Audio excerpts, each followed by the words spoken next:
This city is perhaps the place with the highest concentration of well-preserved ancient Greek temples anywhere on the planet, and it isn't even in Greece. Here, there are three monumental structures that immediately stand out.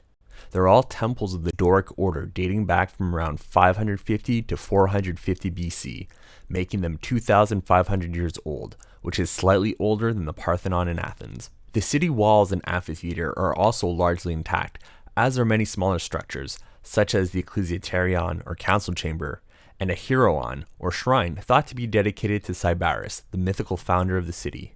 Its excellent state of preservation makes Paestum one of the most important historical sites of Magna Graecia. The city was founded as Poseidonia in the 7th century by Dorian Greeks. It was later conquered by the local Lusitanians who named it Paestos, and then by the Romans who gave it the name Paestum. The Romans added their own structures to the city, mainly around the Forum, though they would add nothing as grand as the three temples that the city is so famous for. Sometime in late antiquity, the drainage system failed and the city became a mosquito-infested malarial swamp. The population declined and the site became overgrown and largely forgotten. Arab raids, such as those that sacked St. Peter's in Rome, may have also contributed to the population decline, as the inhabitants of the city seem to have moved to the more defensible hilltop site of nearby Agropoli. In any case, we have the abandonment of the site to thank for the preservation of these marvelous structures.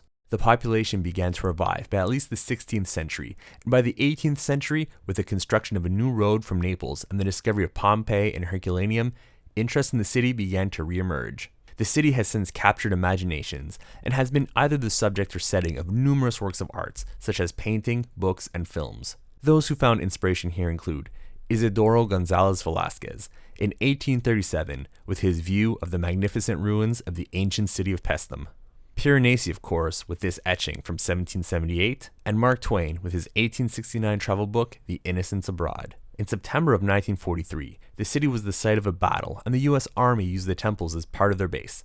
In the 20th century, several movies were filmed here, such as the 1926 Mare Nostrum and the 1963 Jason and the Argonauts. Today, the city is a vast archaeological site open to the public. Though, of the 120 hectares that the city covers, only 25 have been excavated, and of the remaining 95, much of it contains privately owned farmland and structures. When I visited in 2023, tickets were €13 and gave access to both the archaeological site, which is where the temples are, as well as a museum containing local finds. There's also a small village within the walls, as well as a church where there was actually a wedding going on while I was there. I arrived on a Trenitalia train from Naples and the ride was an hour long, and conveniently, the train station is situated just across the street from the main gate of the city. I'll get back to the temples soon, but first, a bit about the museum. Inside, you'll find some fine examples of both local and imported pottery. There's also the remains of a few tombs which were found outside the city, such as that of a warrior shown here, as well as the walls from the tomb of the diver, which depict a symposium and the diver that give the tomb its name.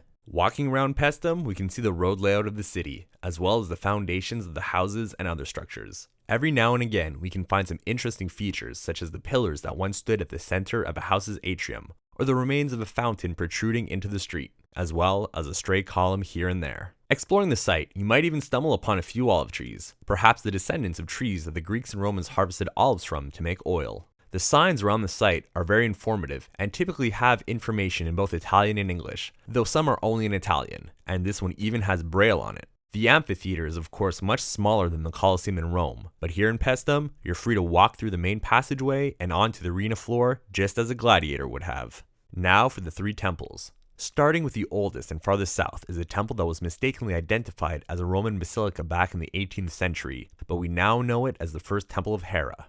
Built around 550 BC, this temple is unusual given the odd number of columns in the front and the back sides. The reason for the odd number of columns may have been because the temple had two doors, and this way, neither of them would have their view obstructed by a column. Right beside the first temple of Hera is the youngest of the surviving temples. This temple was once thought to have been dedicated to Poseidon, but now we know it as the second temple of Hera. The layout is more typical, with 6 columns in the front and back and 14 on either side. The temple was also used to worship Zeus, and may have also been used to worship Poseidon on certain occasions. Further north is the Temple of Athena, which was once thought to have been dedicated to the goddess Ceres. Built around 500 BC, this is the smallest of the 3 temples. Notably, it contains the remains of Ionic-style columns and capitals in the inner portico, and may be the first known instance of Doric and Ionic architectural styles coexisting in a single building. I highly recommend visiting Paestum if you're in the area, and you can expect to spend 2 or 3 hours there. Compared to Pompeii, the crowds are non-existent, resulting in a more leisurely experience. A trip by train from Naples or even Rome works well. Just don't try to see Paestum and Pompeii in the same day, or you'll be incredibly rushed.